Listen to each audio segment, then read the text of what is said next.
Welcome to Pichika's Life! Tara, samahan niyo ako magluto ng pansit gisado. Uunahin ko na nga palang lutuin itong gulay, repolyo, carrots at beans. And then, lalagyan ko ng konting mantika. Inuuna ko talagang lutuin ang gulay para mamaya itatoppings na lang sa pansit canton at hindi siya ma-overcook. Ayan, nilagyan ko rin siya ng konting oyster sauce para medyo may lasa na rin siya.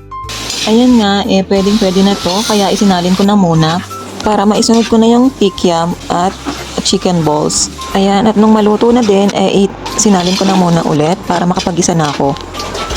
Ayan, inilagay ko na rin sibuyas at bawang. Pagkatapos, konting gisa-gisa lang naman yan. And then, nilagyan ko ng 4 cups of water. After nun, sinunod ko na rin yung toyo. 5 cups din ang nilagay ko dyan. Ayan, yung cups lang din ng toyo ang ginamit ko. At pagkatapos ay nilagyan ko na rin ng oyster sauce, yung kalahating tira ko at isa pang buo. At pagkatapos nun, nilagyan ko na ng Knorr pork cubes. And then, nilagyan ko ng pepper. At pagkatapos, nilagyan ko na din ng 2 kutsarang sugar. Ayan, konting halo-halo. And nung kumukulo na, nilagay ko na nga itong pansit canton. Ayan, at pagkatapos na medyo maluto na yung pansit canton, nilagyan ko ng cornstarch para pampalapot. At pagkatapos nilagay ko na nga itong niluto kong gulay kanina. Ayan nga, konting halo-halo lang nga yan, luto na.